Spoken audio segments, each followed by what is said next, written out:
Hiya, I wanted to walk through the new Possum tail briefly for everybody since we're sort of starting to ship these out. The basics of it is it's a carbon fiber tube here that has weights on both ends. It is the same idea as antlers from ages ago, if you remember that, if you're in the Steadicam community. It's going to add rotational inertia to the rig to help with those slow moves or windy conditions. This particular setup, the center section of it is carbon fiber and anodized aluminum components that I've made. It's about just under 500 grams for the center section, and then it ships with stainless steel weights on the ends, which are going to be 500 grams here. They're just 3/8/16, and there's a 3/8/16 hole in the box. So if you want to stack them and gain more weight, you want to use your own weights, you want to use cinnamilled weights, whatever you want to do. It's sort of an open system. On each end, there is another little screw here. It is a 1/4-20 nylon tipped set screw.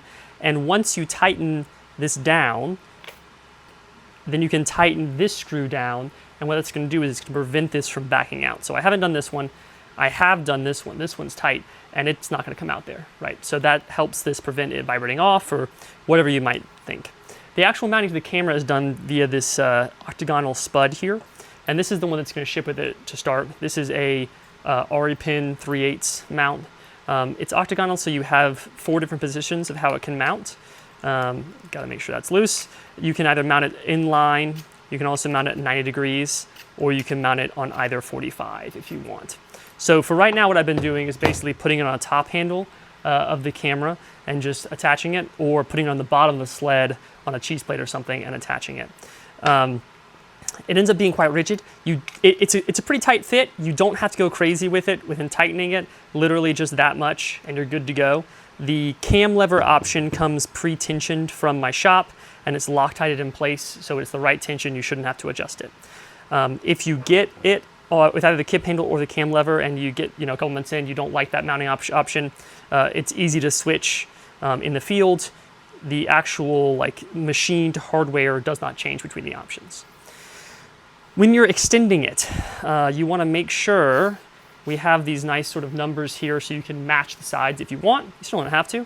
But at the end of this, there's a little thing that says stop here. You want to make sure that that stop is covered up by the anodized aluminum. If it's not, it needs to have enough material actually in the pipe still to stay rigid. When you do tighten it down, you don't have to go crazy. Just thumb tight there, and it's not moving, and it's going to be rigid and solid. Like I said, this has been a godsend to me in the last 6 months. I've been using prototypes for windy situations, super slow moves, wanting to do those dolly-like moves, adding inertia however you can, via the Possum tail, via antlers, via extending your battery monitor, helps immensely. The one last thing is all of the hardware here is all stainless. It's also all Loctited from my shop. So you shouldn't have to adjust these. If you do, don't crank on them. They should just be wrist tight, maybe a tiny bit tighter than wrist tight. You can crush this carbon fiber, and we don't want to do that. So you shouldn't have to mess with it once you get it. These are shipping now. I have 1 or 2 left of this first batch. The next batch will be made in April when I get back from my show. And I hope people are able to start using them and enjoying the added inertia on set.